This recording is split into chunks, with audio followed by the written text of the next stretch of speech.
Pour notre rubrique Sans frontières, eh bien, nous filons à Londres ce matin. Retrouvez là-bas en direct notre ami et correspondant Mathieu Boisseau. Bonjour Mathieu, qui a décidé ce matin de nous parler Bonjour. du Black History Month. Qu'est-ce que c'est, Mathieu ? Eh bien, en français d'abord, c'est le mois de l'histoire des Noirs, le mois de l'histoire des personnes de couleur noire. Ça vient des États-Unis.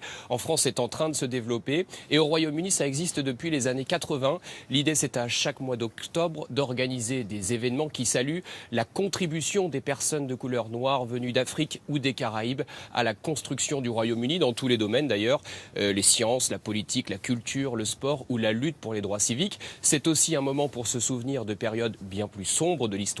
L'esclavagisme aboli ici en 1833 ou bien entendu la ségrégation qui elle a continué pendant bien plus longtemps. Vous allez voir que jusque dans les années 60, l'inégalité était encore la norme dans de très nombreuses villes et notamment à Bristol. C'est une histoire méconnue mais très intéressante que nous racontent Léna Soudre et Chloé Duval. Des bus interdits aux conducteurs noirs. Voilà l'un des symboles des discriminations raciales au Royaume-Uni. C'était à Bristol dans les années 60. Roy Hackett, 92 ans aujourd'hui, a été un des témoins et un des acteurs clés de cette époque. Son combat commence un jour d'avril 1963 lorsqu'il rencontre un homme d'origine jamaïcaine en larmes dont la candidature vient d'être rejetée. Je lui ai demandé « Pourquoi tu pleures ?» Il m'a montré l'offre d'emploi de chauffeur.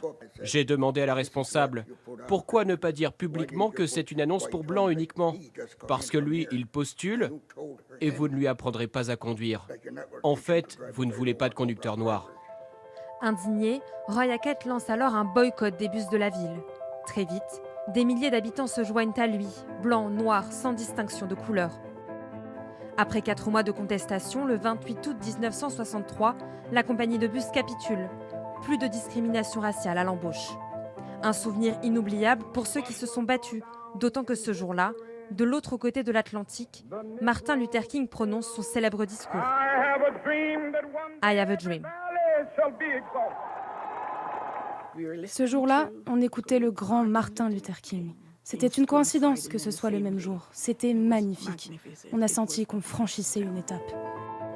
L'épisode du boycott des bus à Bristol a ouvert la voie à un texte fondateur, la première loi contre les discriminations raciales au Royaume-Uni, en 1965.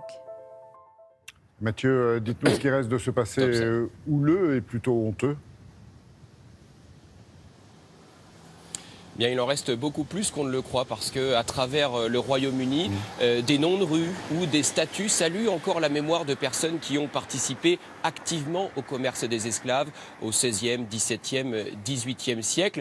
Alors, dans de très nombreuses villes, ça pose cette question. Faut-il débaptiser les rues, enlever les statues, tirer un trait sur ce passé ou au contraire le laisser en l'état et l'assumer? Il y a de très nombreuses questions qui se posent. À Londres, par exemple, un audit est mené en ce moment même pour savoir quelle rue il faudrait débaptiser. Et puis à Bristol, on en parlait dans le reportage au mois de juin, une statue a été déboulonnée, celle d'Edward Colson, un marchand d'esclaves. La statue a été jetée par des manifestants dans l'eau du port, une manifestation suite à la mort de George Floyd aux États-Unis. Cette statue est désormais très endommagée. A priori, elle ne sera plus exposée par les autorités dans la rue, en public. Elle devrait désormais trouver sa place dans un musée. Merci beaucoup Mathieu, bonne journée à vous et à l'équipe qui vous accompagne bien sûr à Londres pour France Télévisions.